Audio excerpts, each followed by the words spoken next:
মুহররমের 10 তারিখে কি গঠাইলেন রাব্বানা, হায় গো কি গঠাইলেন রাব্বানা।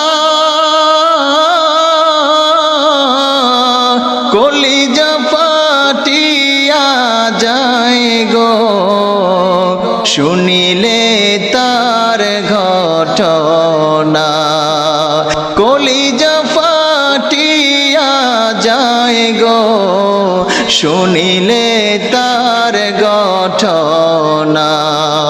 মুহররমের 10 তারিখে কি গঠাইলেন